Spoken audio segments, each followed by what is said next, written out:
Hi guys, আসসালামু আলাইকুম। রাস্তাতে যাওয়ার পথে দেখতে পেলাম ধইনা পাতা ক্ষেত, তাই ভাবলাম একটু পরিদর্শন করে যায়। তো দেখতে পাচ্ছেন অনেক সুন্দর ধইনা পাতা হয়েছে, আর এত সুন্দর ধইনা পাতা হয়েছে তা বলার মতো না। আর এই ধইনা পাতাগুলো বাজারে অনেক টাকা দামে বিক্রি করা হয়। আর এই ধইনা পাতাগুলো কেজিতেও বিক্রি করা হয়, আবার মনও বিক্রি করা হয়। তবে আমার জানা মতো এগুলো যদি বাজারে আটি বেঁধে বিক্রি করা যায় তাহলে অনেক টাকা পাওয়া যায়। মেবি এক এক আটি 18 থেকে 20 টাকা বিক্রি করা যায়। আর দেখতে পাচ্ছেন ধইনা পাতা খেতে ছোট ছোট অনেকগুলো ঘাস দেখা যাচ্ছে। এই ঘাসগুলো যদি উপড়ে ফেলা যায় তাহলে এই ধইনা পাতাগুলো তাড়াতাড়ি বেড়ে যাবে এবং এই ধইনা পাতাগুলো তাড়াতাড়ি বিক্রি করা যাবে।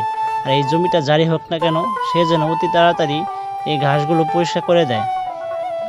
আর দেখতেই পাচ্ছেন ধইনা পাতা খেতে অনেকগুলো কেল করে রাখা হয়েছে। মূলত এগুলো কেল করে রাখা হয়েছে বৃষ্টির পানি যেন জমে না থাকে।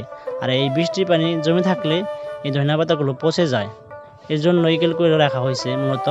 সো ভালো থাকেন, আসসালামু আলাইকুম। আজ এই পর্যন্তই, আবার অন্য কোনো ভিডিও নিয়ে হাজির হব। খোদা হাফেজ, সবাই ভালো থাকবেন।